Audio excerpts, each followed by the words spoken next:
గురువైన మా తండ్రి, నీకే ప్రణతులు స్తుతులయ్యా.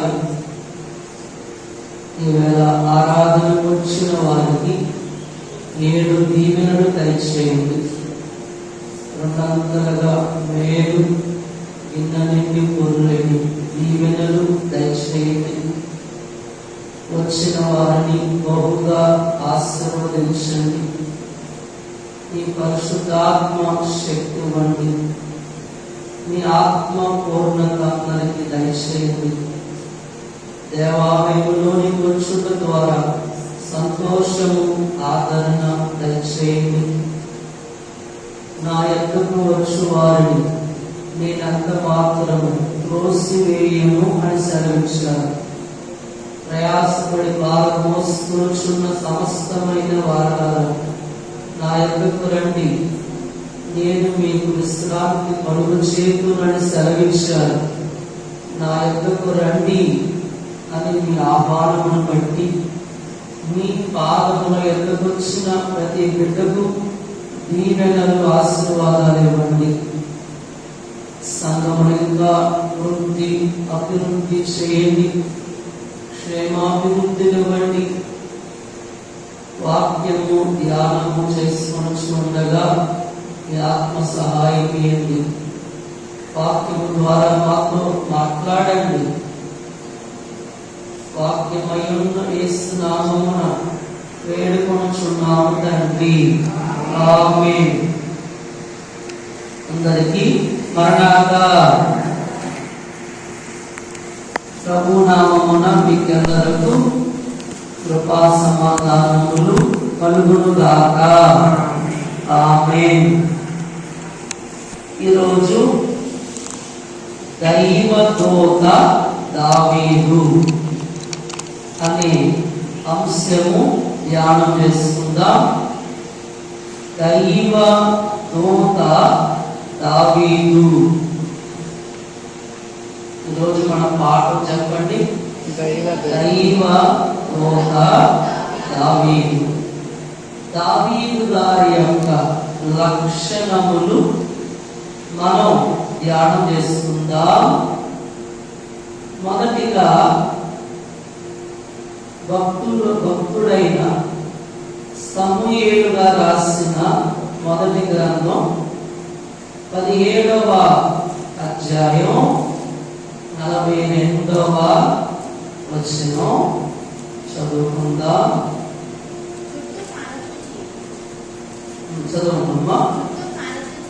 చుట్టూ పారచూచి దావీదును కనుగొని అతడు బాలుడై రూపసి అయి ఉండుట చూచి అతనిని తృణీకరించెను.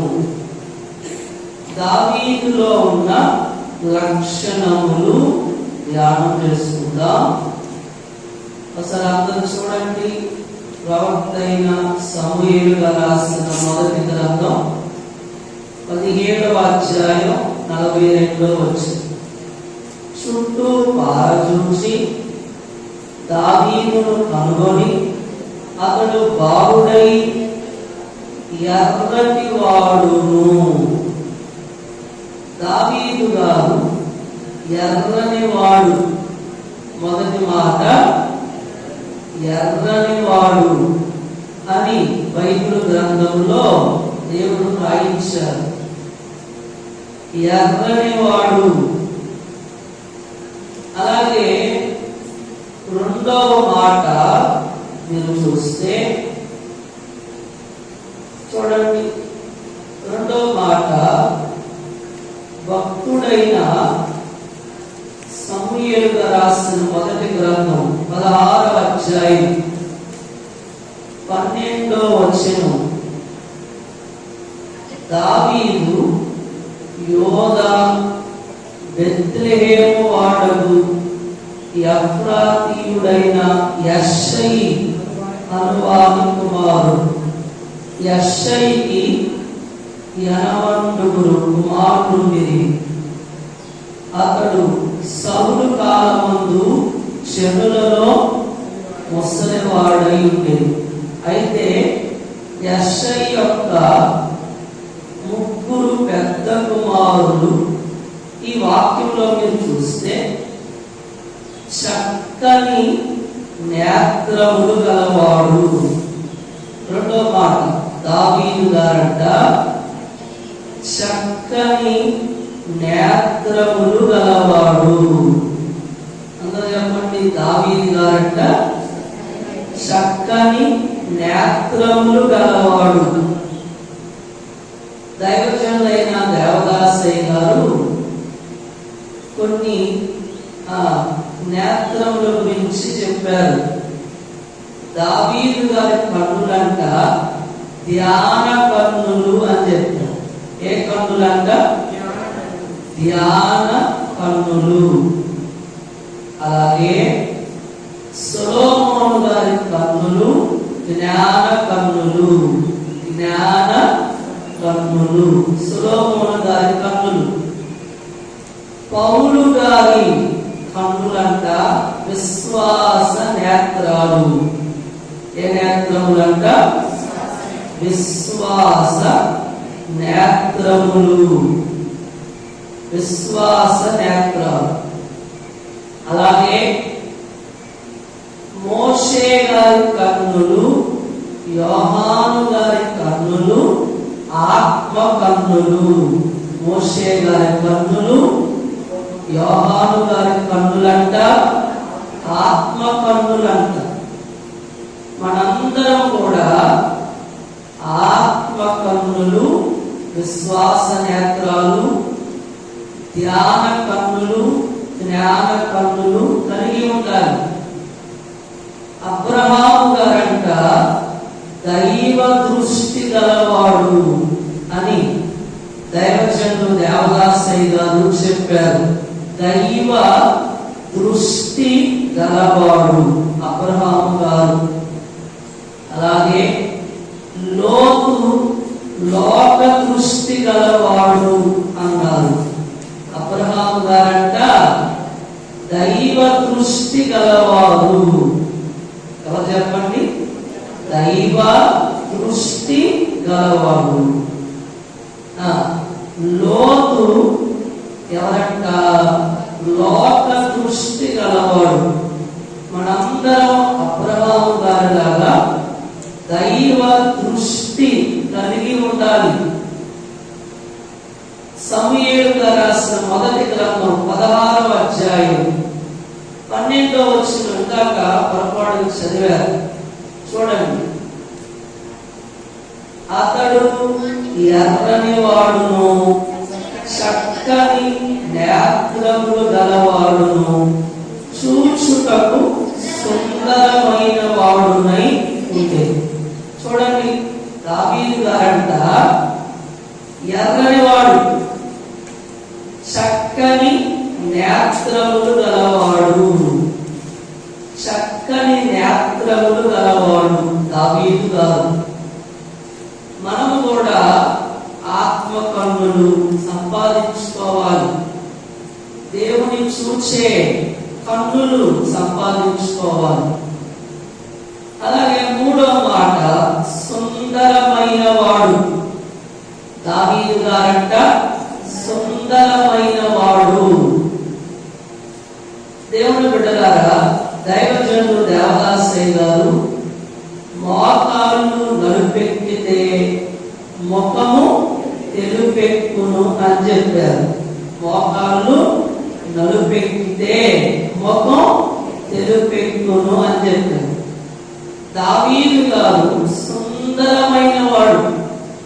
అలాంటి సుందర స్థితి మనకు రావాలంటే మోకాళ్ళు నలుపెక్కాలి. మోకాలు ఏం కావాలా? నలుపెక్కాలి. దేవదాసయ్య గారు చెప్పారు, మోకరించని వారు వారేమి క్రైస్తవులు అన్నారు. మోకరించని వారంట వారేమి క్రైస్తవులు అన్నారు. ఇంకో మాట కూడా చెప్పారు, మోకాళ్ళ క్రింద ఉంది మోక్షం అని చెప్పారు. మోక్షం ఎక్కడ ఉందంట? మోకాళ్ళ క్రింద ఉంది మోక్షం అని చెప్పారు. దేవుని బిడ్డలారా, మనందరం కూడా దావీదు గారిలాగా సుందరమైన వారు కావాలంటే మోకాళ్ళ జీవితం ఉండాలి. ఏముండాలి చెప్పండి? మోకాళ్ళ జీవితం ఉండాలి. కనుక మోకరించే వారికి సాతాను 7 అడుగుల దూరంలో ఉంటాడు. ఎవరికంట? మోకరించే వారికి సాతాను 7 అడుగుల దూరంలో ఉంటాడు. కనుక మనకి సాతాను దూరంగా ఉండాలంటే మీరందరూ ఏం చేయాలి? మోకరించాలి. కనుక దావీదు గారిలాగా సుందర స్థితి రావాలంటే ఏం చేయాలంట? మోకరించాలి. 4వ మాట ధ్యానం చేసుకుందాం. సమూయేలుగా రాసిన మొదటి గ్రంథములో 16వ అధ్యాయం 12వ వచనం, అతడు రాగానే నేను కోరుకున్నవాడు ఇతడే. దేవుడు అంటున్నారు, నేను కోరుకున్నవాడు ఇతడే. దేవుడు కోరుకున్నవాడు. దావీదు గారు ఎవరంట? దేవుడు కోరుకున్నవాడు. దేవుని బిడ్డలారా, యెషయి అనే భక్తునికి 80 కుమారులు ఉన్నారంట. బైబిల్లో ఉన్న మాటే. సమూయేలుగా రాసిన మొదటి గ్రంథం 17వ అధ్యాయం 12వ వచనం, వారిలో దేవుడు కోరుకున్న వారు ఎవరంట? దావీదు గారు. అందరూ బాగా వింటున్నారా? దేవుడు కోరుకున్నవాడు దావీదు. కనుక మనందరం దావీదు గారిని దేవుడు కోరుకున్నాడు. మనల్ని కూడా దేవుడు కోరుకోవాలంటే అలాంటి మోకాళ్ళ జీవితం, అలాంటి ప్రార్థనా జీవితం మనం కూడా కలిగి ఉండాలని మీకు వాక్యం ద్వారా నేను తెలియజేస్తున్నాను. దేవుడు కోరుకున్నవాడు దావీదు. దేవుని బిడ్డలారా, జ్యేష్ఠుడు ఎవరంట?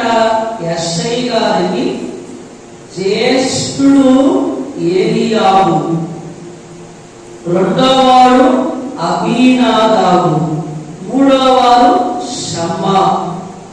దావీదు కనిష్ఠుడు అంట. దావీదు గారు ఎవరంట? కనిష్ఠుడు. ఇంకా 15వ వచనం, దావీదు బెత్లెహేములో తన తండ్రి గొర్రెలను మేపుచు సౌలు నద్దకు తిరిగి పోవచ్చు వచ్చుచు నుండెను. దావీదు గారు గొర్రెల కాపరి. ఎవరంట? దావీదు గారు గొర్రెల కాపరి.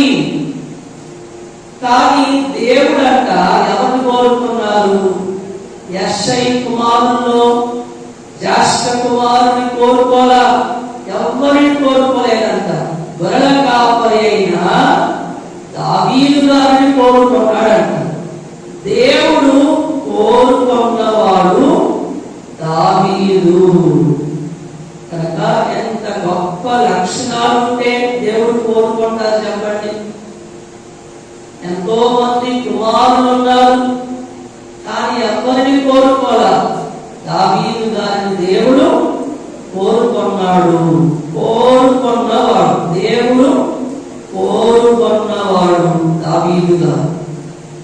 అలాగే ప్రవక్త అయిన సమూయేలుగా రాసిన మొదటి గ్రంథం 16వ అధ్యాయం 13వ వచనం, దేవుని ఆత్మ గలవాడు. దావీదు గారు ఎవరంటే దేవుని ఆత్మ గలవాడు. 16వ అధ్యాయం 13వ వచనం. సమూయేలు తైలపు కొమ్మును తీసి వాని సహోదరుల ఎదుట వానికి అభిషేకము చేసెను. నాట నుండి యెహోవా ఆత్మ దావీదు మీదకి బలముగా వచ్చెను. దేవుని ఆత్మ గలవాడు దావీదు గారు. దేవుని బిడ్డలారా, పరిశుద్ధాత్మ లేకపోతే అపోస్తలుడైన పౌలు గారు రోమీయులకు రాసిన పత్రిక 8వ అధ్యాయం 9వ వచనం, ఎవడైనను క్రీస్తు ఆత్మ లేనివాడైతే వాడాయన వాడు కాడు అని వాక్యంలో ఉంది. దావీదు గారట దేవుని ఆత్మ గలవాడు అనే వాక్యములో మనం చూస్తున్నాం. కనుక పరిశుద్ధాత్మ పొందకపోతే ప్రసవేదన స్థితి రాదు అన్నారు దైవజనుడు దేవదాసయ్య గారు. పరిశుద్ధాత్మ పొందకపోతే ప్రసవేదన స్థితి రాదు. ప్రసవేదన స్థితి రాకపోతే పెళ్లి కుమార్తె అంతస్తు రాదు అని చెప్పారు. పరిశుద్ధాత్మ పొందకపోతే అమ్మా చెప్పాలి, ఏం రాదంట? ప్రసవ వేదన స్థితి రాదు. ప్రసవ వేదన స్థితి రాకపోతే పెళ్లి కుమార్తె అంతస్తు రాదు అని చెప్పారు. కనుక పరిశుద్ధాత్మ మీదకు వస్తే బలం, లోనికి వస్తే వరము అని దైవజనుడు దేవదాసయ్య గారు చెప్పారు. మీదకు వస్తే బలం, లోనికి వస్తే వరము అని చెప్పారు. పరిశుద్ధాత్మ శక్తి మనందరం కూడా పొందుకోవాలి. మేడగదిలో 120 మంది పరిశుద్ధాత్మను పొందుకున్నారు. ఎంతమంది అంట చెప్పాలి? 120 మంది పరిశుద్ధాత్మను పొందుకున్నారు. దైవజనులు దేవదాసయ్య గారు ఒక పాఠములో చెప్పారు, 120 మంది ఉన్నారు కానీ 120 మనస్సులు లేవు అని చెప్పారు. 120 మంది ఉన్నారు, 120 మనస్సులు లేవు అని చెప్పారు. కనుక మీరు ఎంతమంది ఉన్నారో మీ మనస్సులు ఏక మనస్సు ఉండాలన్నమాట. అందరికి ఏ మనస్సు ఉండాలి? ఏక మనస్సు ఉండాలి అని వాక్యం ద్వారా మీకు నేను తెలియజేస్తూ ఉన్నాను. దేవుని ఆత్మ గలవాడు దావీదు గారు. పరిశుద్ధాత్మ లేని వారు వర్షం లేని పైరు వంటి వారు. వర్షం లేని పైరు ఏమైంది? ఎండిపోయింది, వాడిపోయింది, నిరుపయోగం. వర్షం లేకపోతే పంట ఏమవుతాయి? పంటలు పాడైపోతాయి. కనుక పరిశుద్ధాత్మ లేకపోతే వర్షం లేని పైరు లాంటి వారు. మనం కూడా పరిశుద్ధాత్మ లేని వారు, శక్తి లేని వారు, దిక్కు లేని వారు, పరిశుద్ధాత్మ లేని వారు అనాథలు. పరిశుద్ధాత్మను మనందరం పొందుకోవాలి అని వాక్యాన్ని బట్టి మీ అందరికీ నేను జ్ఞాపకం చేస్తున్నాను. దేవుని బిడ్డలారా, మరొక వాక్యం చూడండి. ఇప్పుడు నాకు ఎన్ని మాటలు చెప్పుకున్నాం అమ్మా? ఎన్ని మాటలు అయ్యాయి? మొదటి మాట ఎర్రని వాడు, రెండవ మాట చక్కని నేత్రములు గలవాడు, మూడవ మాట సుందరమైన వాడు, నాలుగవ మాట దేవుడు కోరుకున్నవాడు దావీదు గారు, ఐదవ మాట దేవుని ఆత్మ గలవాడు, ఆరవ మాట మనం వాక్యంలో చూస్తే ప్రవక్త అయిన సమూయేలు రాసిన మొదటి గ్రంథం 16వ అధ్యాయం. దేవుని బిడ్డలారా, సితారా ప్రవీణుడు. 16వ అధ్యాయం 18వ వచనం.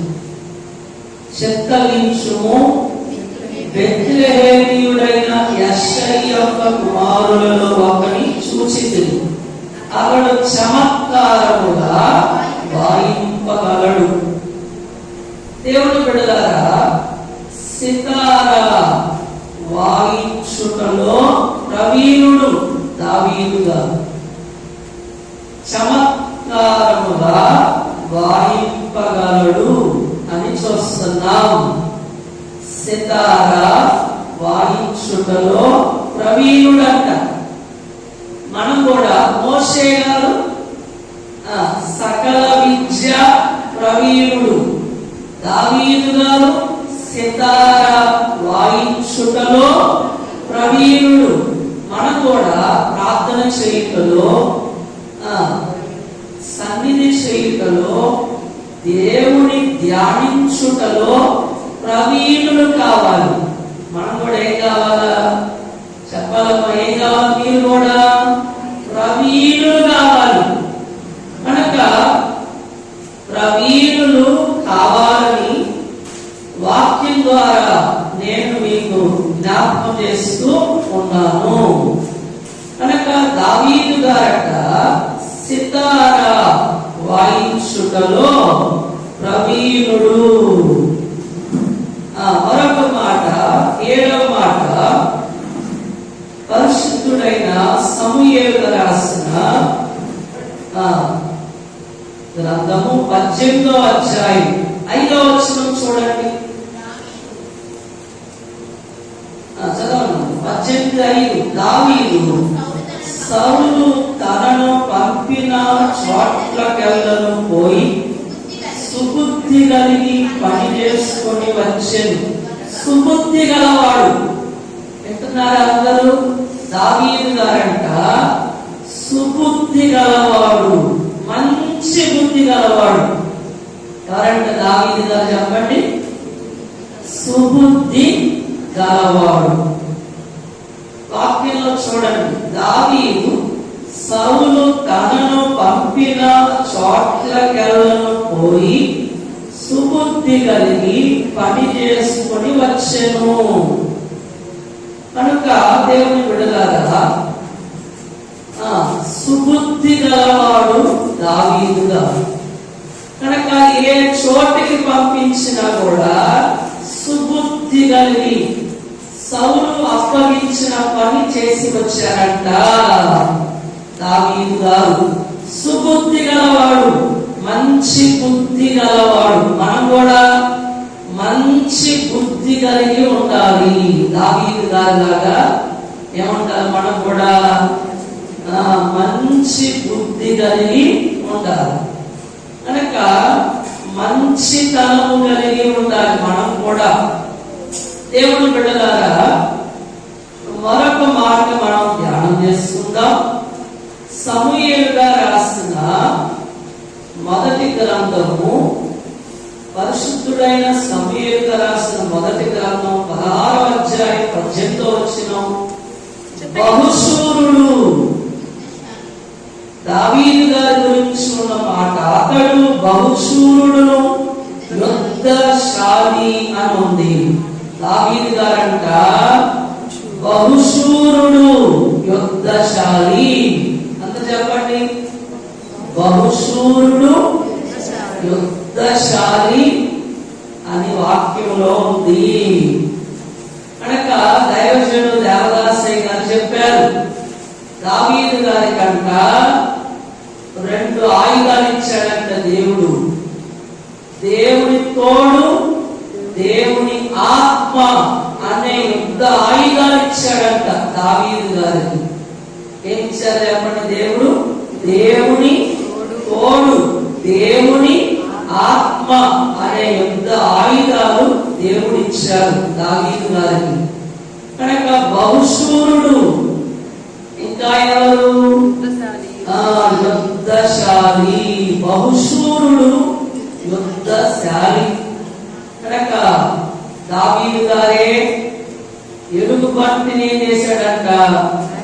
ఎలుగుబంటిని ఏం చేశారు వాక్యంలో చూడండి. ఎలుగుబంటినంట సంహరించాడు. దావీదు గారంట సింహాన్ని జయించాడు. వాక్యంలో మీరు చూస్తే ప్రవక్త అయిన సమూయేలు గారు రాసిన మొదటి గ్రంథం 17వ అధ్యాయం 37వ వచనం, సింహము యొక్క బలము నుండి మీ దాసుడనైన 36 మీ దాసుడనైన నేను ఆ సింహము ఎలుగుబంటిని చంపితినే. ఎవరిని చంపాడంట? సింహాన్ని, ఎలుగుబంటిని చంపాడంట. దేవుని బిడ్డలారా, అంటే బహుశూరుడు యుద్ధశాలి. ఎవరు చెప్పండి? బహుశూరుడు యుద్ధశాలి. గొల్లియాతునంట ఒక్క రాయితో ఏం చేశాడంట? హతమార్చాడు. గొల్లియాతును ఒక్క రాయితో హతమార్చాడంట. కనుక బహుశూరుడు యుద్ధశాలి ఎవరు? దావీదు గారు. అలాగే మరొక మాట, మాట నేర్పరి. అమ్మ ఎవరు చెప్పండి? మాట నేర్పరి. ఎన్నో మాట ఇది అమ్మ? 9వ మాట, మాట నేర్పరి. బైబిల్లో మోషే గారి గురించి బైబిల్లో ఉంది. అపోస్తుల కార్యాల గ్రంథం 7వ అధ్యాయం 22వ వచనం, మాట నేర్పరి అని ఉంది. ఎవరంట? మోషే గారు సకల విద్యా ప్రవీణుడు, మాట నేర్పరి, క్రియా నేర్పరి. మాటల యందు కార్యముల యందు ప్రవీణుడై ఉండెను. కనుక మాట నేర్పరి మోషే గారు. అలాగే దావీదు గారు కూడా ఎవరంట? మాట నేర్పరి.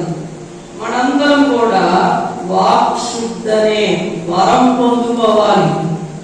కనుక మన నోటు నుండి వ్యర్థమైన మాటలు రాకూడదు. కాని మాటలు మన నోటి నుండి రాకూడదు. వ్యర్థమైన మాటలు రాకూడదు. కనుక మాట నేర్పరిగా మనం ఉండాలి. మరొక మాట, 10వ మాట, ప్రవక్త అయిన సమూయేలు గారు రాసిన 2వ గ్రంథం 21వ అధ్యాయం 17వ వచనం, 21వ అధ్యాయం 17వ వచనం, సెరయా కుమారుడైన అభిషేక్ రాజును ఆదుకొని ఆ ఫిలిష్తీయుని కొట్టి చంపెను.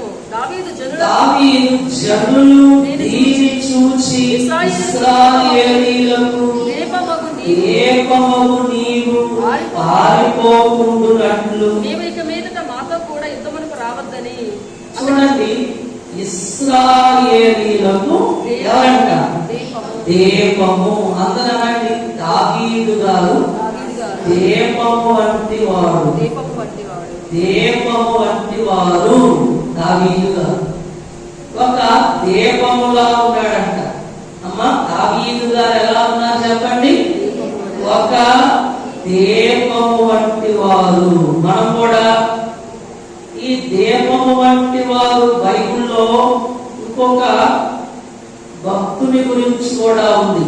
బాప్తిస్మం ఇచ్చు యోహాను గారంట మన్నుచు ప్రకాశించుచున్న దీపము వలె ఉన్నాడంట. కనుక దావీదు గారు కూడా ఇశ్రాయేలీయులకు దీపము వంటి వారు. మనం కూడా ఒక్కొక్కరికి ఒక్కొక్క దీపములా ఉండాలి. ఎలా ఉండాలి చెప్పండి? ఒక దీపము వలె ఉండాలి మనం కూడా. కనుక ఎప్పుడు వెలుగుతూ ఉండాలి. అనేకులను వెలిగించాలి. మనందరం అనేకులకు త్రోవ చూపించాలి.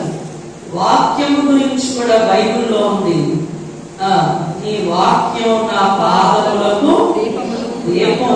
వాక్యం కూడా ఎలాంటిది? దీపము వంటిది. వాక్యము దీపము వంటిది. కనుక వాక్యం అద్దము లాంటిది. వాక్యం సుత్తి వంటిది. వాక్యము తేనె వంటిది.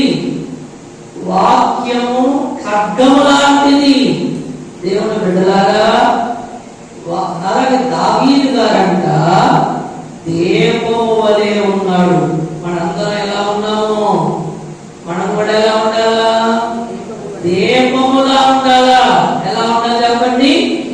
ఒక దీపములాగా ఉండాలి అని మీ అందరికి నేను తెలియజేస్తున్నా. మీరు ఎలా ఉన్నారో, దావీదు గారు ఒక దీపము వంటి వాళ్ళు, మనము కూడా ఒక దీపములా ఉండాలి అని మీకు తెలియజేస్తున్నాను. ఇప్పుడు నాకు ఎన్ని మాటలు అయ్యాయి?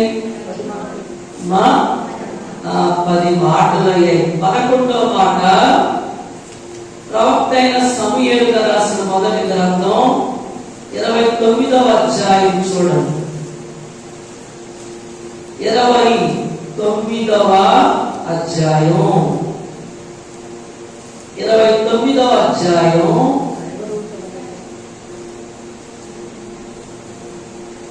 29వ అధ్యాయం 3వ వచనం చదివి ఉంది కదా. ఫిలిష్తీయుల సర్దారులు ఈ హెబ్రీయులు ఎలా రావలేను? అతడు ఇన్ని దినములు ఇన్ని సంవత్సరములు నా యొద్ద నుండిన ఇశ్రాయేలీయుల రాజైన సౌలునకు సేవకులకు దావీదు ఇతడే కాడా? ఇతడు నా యొద్ద చేరిన నాట నుండి నేటి వరకు ఇతని యందు తప్పేమీ నాకు కనబడలేదని ఫిలిష్తీయుల సర్దారులతో అనెను. దోషము లేనివాడు. అంటున్నారా? దోషము లేనివాడు. ఒక రాజుగారు దావీదు గారి గురించి ఇస్తున్న సాక్ష్యం ఏమంటున్నారంట? ఏమంటున్నారు? ఇతడు నా యొద్ద చేరిన నాట నుండి నేటి వరకు ఇతని యందు తప్పేమీ నాకు కనబడలేదని ఫిలిష్తీయుల సర్దారులతో అనెను. దోషము లేనివాడు. దావీదు గారిలో ఏ దోషము లేదట. ఏమో లేదు చెప్పండి? ఏ దోషము లేదు. కనుక మనం కూడా ఎలా ఉండాలి? దోషము లేని వారిగా ఉండాలి. ఏ తప్పైనా లేని వారిగా మనం ఉండాలి.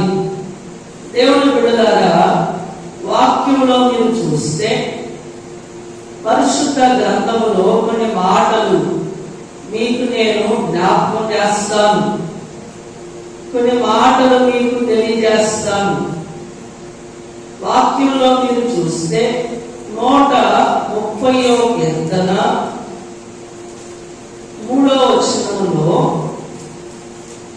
యెహోవా నీవు దోషములను కనిపెట్టి చూచిన ఎడల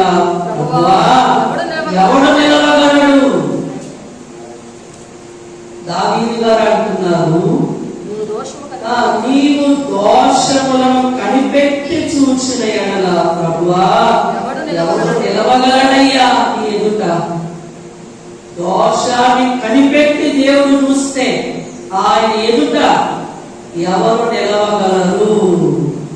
ఆయన మనల్ని కనిపెట్టి చూశాడంటే ఎవరు నిలవగలరు ఆయన ఎదుట? దేవుని బిడ్డలారా, ప్రవక్త అయిన ఇర్మియా గారు రాసిన గ్రంథం 5వ అధ్యాయం 25వ వచనం, మీ దోషములు వాటి క్రమమును తప్పించెను. మీ దోషములు వాటి క్రమమును తప్పించెను. సృష్టి క్రమాన్ని కూడా తప్పించినది ఏంటంటే మన దోషాలే.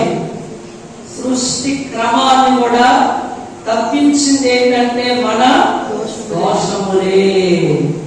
క్రమంగా వర్షాలు పడకపోవడానికి, ఎండలు పెరగటానికి కారణం ఏంటంట? తుఫానులు రావటానికి, సునామీలు రావటానికి కారణం ఏంటంట? భూకంపాలు రావటానికి కారణం మన దోషాలే. మీకు మేలు కలగకుండుటకు కారణం మీ పాపములే అంటారు. మనకి మేలు రాకపోవడం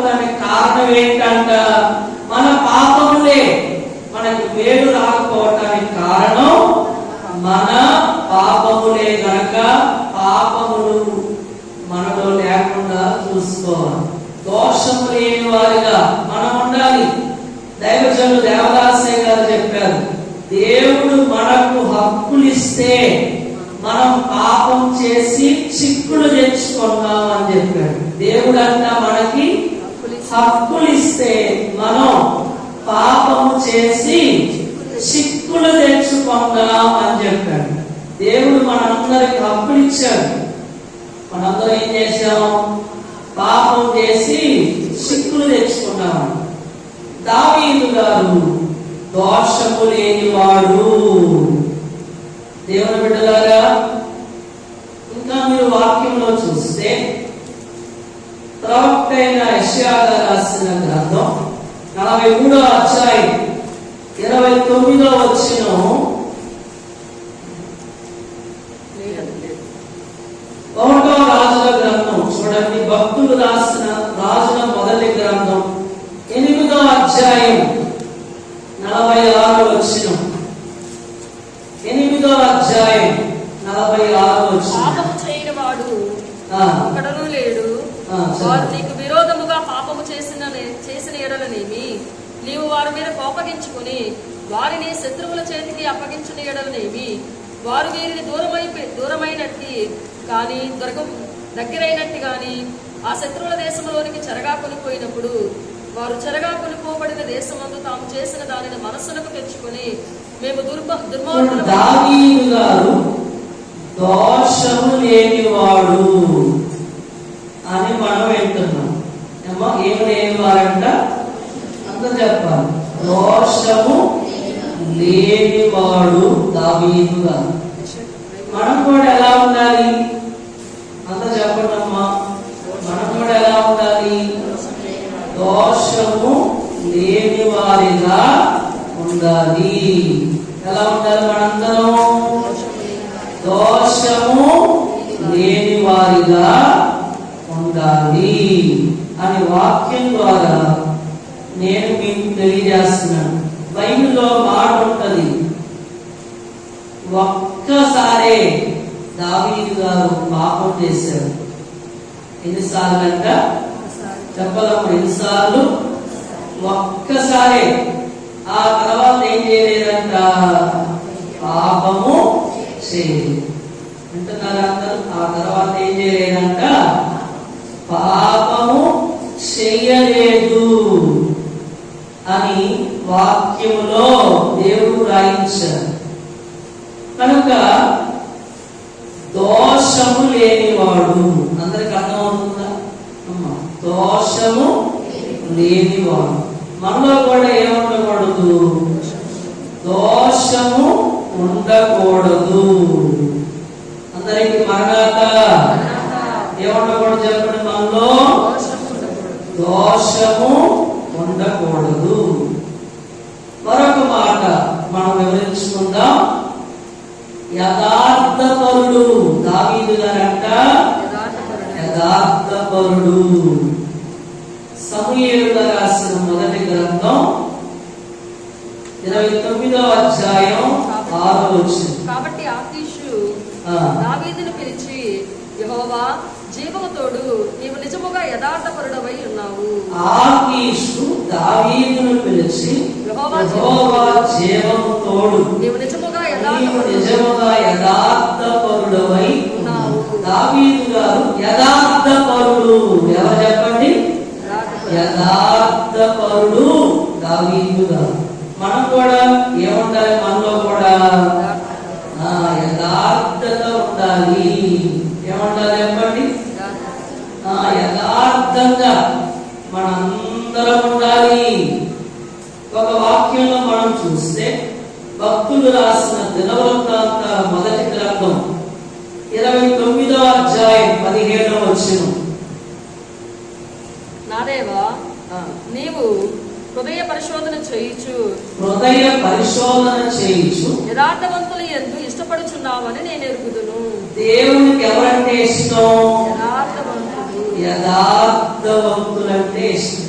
అమ్మా, దేవునికి ఎవరంటే ఇష్టం చెప్పండి? యథార్థవంతులంటే ఇష్టం అంట. మనందరం ఎలా ఉండాలి చెప్పండి? యథార్థముగా ఉండాలి. దావీదు గారిలా ఉండాలి. దావీదు గారు యథార్థపరుడు. మనం కూడా యథార్థముగా ఉండాలి. దేవునికి ఇష్టలుగా ఉండాలంటే ఎలా ఉండాలా? యథార్థముగా ఉండాలి. అలాగే మరొక వాక్యం మనం చూస్తే భక్తులు రాసిన రాజుల మొదటి గ్రంథం 15వ అధ్యాయం 4వ వచనం. 15వ అధ్యాయం 4వ వచనం. దావీదు హిత్తీయుడైన ఊరియా సంగతి ఇక్కడ చక్కగా రాశారు చూడండి అందరూ.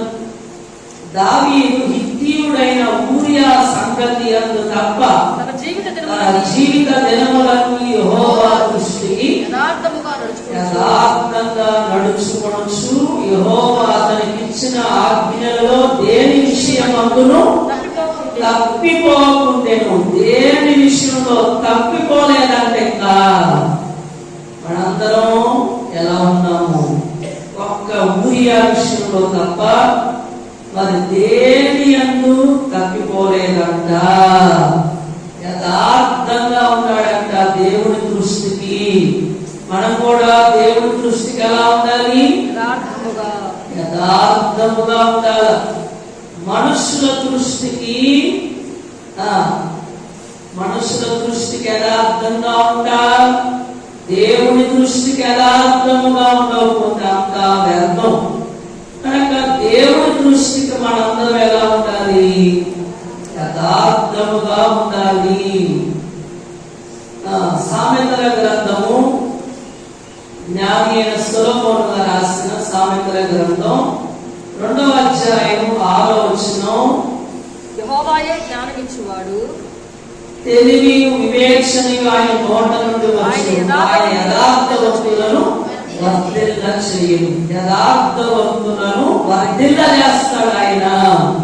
మనందరం యథార్థవంతులుగా ఉంటే చాలు, దేవుడు మనల్ని వర్ధిల్ల చేస్తాడు. అలాగే 101వ కీర్తన 2వ వచనంలో నిర్దోష మార్గమును వివేకముతో ప్రవర్తించదను. నీవు ఎప్పుడు నా ఎదుకు వచ్చదు. నా ఇంట యథార్థ హృదయముతో నడుచుకుందును.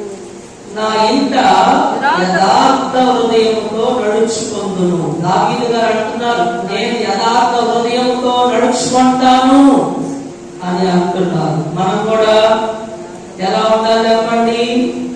యథార్థముగా, మనందరం యథార్థంగా ఉండాలి అని వాక్యం ద్వారా మీకు నేను తెలియజేస్తున్నాను. దినవృత్తాంతాల 2వ గ్రంథము 16వ అధ్యాయం 9వ వచనంలో తన ఎడల యథార్థ హృదయము గల వారిని బలపరచుటకై యథార్థ హృదయము గల వారిని బలపరుచుటకై యెహోవా కనుదృష్టి లోకమంతటా సంచారము చేయుచుంది. కనుక మనందరం కూడా యథార్థ హృదయం కలిగి ఉంటే దేవుని కనుదృష్టి అంతా లోకమంతటా సంచారము చేస్తూ ఉందంట. యథార్థ హృదయము గల వారిని బలపరచటానికి దేవుని కనుదృష్టి లోకమంతటా సంచారము చేయుచుంది. ఇక ఆఖరి మాట మనం చూస్తే సమూయేలుగా రాసిన మొదటి గ్రంథం 29వ అధ్యాయం 9వ వచనం. అప్పుడు ఆకీషు దైవదూత వలె నీవు నా దృష్టికి కనబడుచున్నావని, నీవు నా దృష్టికి కనబడుచున్నావు.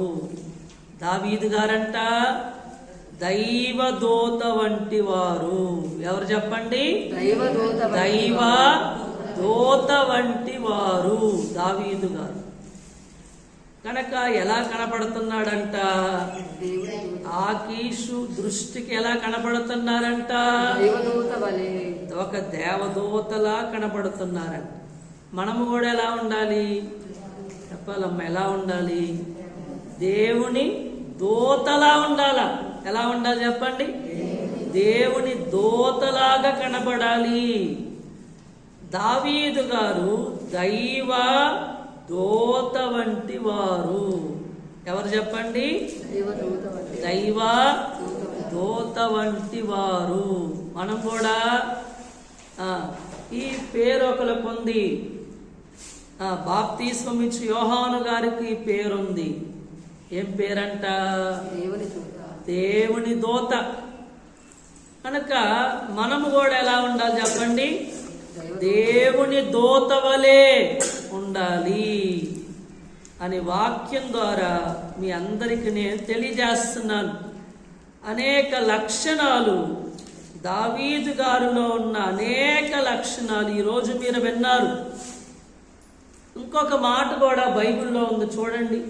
చివరిగా ప్రవక్త అయిన సమూయేలు గారు రాసిన 2వ గ్రంథం 14వ అధ్యాయం 17వ వచనం, మరియు నీ దేవుడైన యెహోవా నీకు తోడై ఉన్నాడు గనక నా ఏలిన వాడవును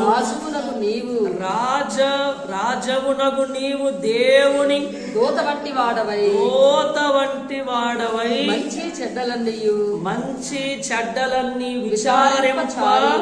చాలి ఉన్నావు. దేవుని దూతవలే ఉన్నారు దావీదు గారు. మనం కూడా దైవ దూతవలే మనందరం ఉండాలి. ఎలా ఉండాలి చెప్పండి? దైవ దూతవలే మనం ఉండాలి అనే వాక్యం ద్వారా మీకు తెలియజేస్తున్నాను. కనుక మీకు ఒకసారి ఈరోజు నేను ఏం చెప్పానో మరలా మీకు జ్ఞాపకం చేసి ముగిస్తాను. మొదటి మాట చెప్పండి, దావీదు గారు ఎర్రని వాడు. రెండవది, చక్కని నేత్రము గలవాడు. మూడవది, సుందరమైన వాడు. నాలుగవ మాట, దేవుడు కోరుకున్నవాడు. ఐదవ మాట, దేవుని ఆత్మ గలవాడు. ఆరవ మాట, సితారా వాయించుటలో ప్రవీణుడు. ఏడవ మాట, సుబుద్ధి గలవాడు. ఎనిమిదవ మాట, బహుశూరుడు, యుద్ధశాలి. మరొక మాట, మాట నేర్పరి. మరొక మాట, దీపము వంటి వాడు. మరొక మాట, దోషము లేనివాడు. మరొక మాట, యథార్థపరుడు. ఆఖరి మాట, దైవ దూత వంటి వారు. ఇది మాటలయ్యాయి అమ్మా. 13 మాటలు ధ్యానం చేసుకున్నాం. దేవుడి కొద్ది మాటలు మీ హృదయములో ఫలింపచేయునుగాక. ఆమేన్. దయానిధివైన మా తండ్రి, ప్రణతులు స్తుతులయ్యా. దావీదు గారిలాగా మేము కూడా యథార్థ పరులుగా ఉండే ధన్యత ఇవ్వండి. దావీదు గారిలాగా దోషము లేని వారిగా, యథార్థ పరులుగా, దీపము వంటి వారిగా, అయ్యా దైవ దూత వంటి వారిగా మేముండే ధన్యత ఇవ్వండి. మాట నేర్పరి దావీదు గారిలాగా మేము మాట నేర్పరిగా ఉండేటట్లు దీవించండి అయ్యా. మీకే ప్రణతులు స్తుతులు స్తోత్రములయ్యా. దావీదు గారిలో ఉన్న లక్షణాలు మా అందరికి అనుగ్రహించి మమ్మల్ని బలపరుచుమని, మమ్మలను ఆశీర్వదించుమని త్వరగా వచ్చుచున్న యేసునామమున వేడుకొనుచున్నాము తండ్రి. ఆమేన్. అందరికీ మరణాత.